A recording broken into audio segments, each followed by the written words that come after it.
સુરેન્દ્રનગરની post ઓફિસને બોમ્બથી ઉડાવી દેવાની ધમકી ભર્યો ઈમેલ મળતા તંત્રમાં હડકંપ મચી ગયો છે। સુરેન્દ્રનગરમાં પોસ્ટ ઓફિસ અને પાસપોર્ટ ઓફિસને ટાર્ગેટ કરી બોમ્બ ધમકીનો ઈમેલ મળ્યો છે।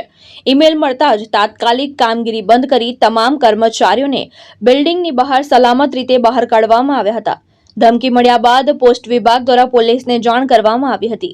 એસઓજી પોલીસ ટીમે સ્થળ પર પહોંચી તપાસ હાથ ધરી હતી। તપાસ પૂર્ણ ન થાય ત્યાં સુધી ઓફિસની કામગીરી સ્થગિત રાખવાનો નિર્ણય લેવામાં આવ્યો હતો। કાર્યવાહી બંધ થતા ગ્રાહકોને મુશ્કેલીનો સામનો કરવો પડ્યો હતો અને પોસ્ટ ઓફિસ બહાર લાંબી લાઈનો જોવા મળી હતી। હાલ તપાસ ચાલી રહી છે અને સંપૂર્ણ ચકાસણી બાદ જ ફરી કામગીરી શરૂ કરવા આદેશ આપવામાં આવ્યા છે। નમસ્કાર, મારું નામ રેખાબેન પીટવા છે।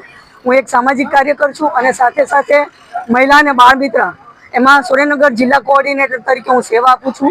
આજે જે કંઈ આ ઈમેલ આવ્યો છે ખૂબ જ નિંદાજનક છે અને સુરેન્દ્રનગર જેવા શાંત શહેરમાં આ પહેલો આવો બનાવ છે, પરંતુ સુરેન્દ્રનગર જિલ્લા પોલીસ પરિવાર એટલો બધો સતર્ક છે કે તરત જ તે પોલીસ પરિવાર હાજર થઈ ગયો છે અને બધાને સલામતીના ભાગરૂપે સ્ટાફને, પોસ્ટ ઓફિસના સ્ટાફને બહાર નીકાળી દેવામાં આવ્યા છે અને ખૂબ જ સરસ રીતે સાવચેતીપૂર્વક બધાની કામગીરી પોલીસ કરી રહી છે અને ખૂબ પ્રશંસનીય કામગીરી છે કે પોલીસ તરત હાજર થઈ ગઈ છે અને અમને બધાને ખાતરી છે, વિશ્વાસ છે કે ફરીથી હવે સુરેન્દ્રનગર જેવા શાંત સિટીમાં આવું જે શાંત વાતાવરણ છે એને દોડવાનો પ્રયાસ ફરીથી નહીં થાય।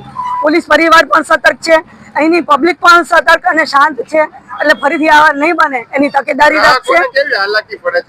ગ્રાહકોને તો હાલાકી પડે છે, પરંતુ સામે ગ્રાહકોની સાવચેતી પણ આપણે જોવાની હોય છે, એટલે પોલીસ જે એમનું કામ કરે છે એ ખૂબ જ પ્રશંસનીય છે। ગુજરાતમાં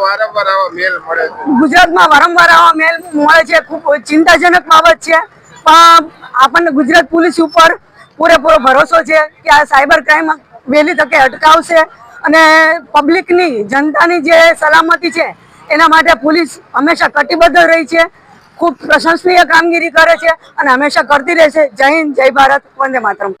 ઝાલા ભાવનાબા છે।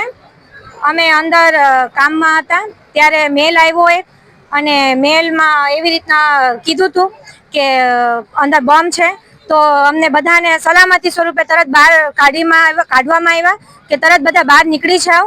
તો અમે બધા બહાર આવ્યા કે બધા ફફડાટનો માહોલ બહુ ગરમ છે, એટલે બધાને બીકનો માહોલ છે અંદર, એટલે અમને તરત બધાને બહાર લઈ લીધા છે। કેટલા કર્મચારીઓ છે? કર્મચારીઓ 80 ઉપર હશે અને ડિવિઝન ઓફિસ, હેડ ઓફિસ, બધી તમામ ઓફિસ છે। કામગીરી અત્યારે તો બંધ છે, પછી હવે પોલીસના બધા આવ્યા છે એટલે હવે શું થાય આગળ જોવું પડશે। મહેશ ઉતેરિયા, દ્રષ્ટિકોણ ન્યૂઝ, સુરેન્દ્રનગર।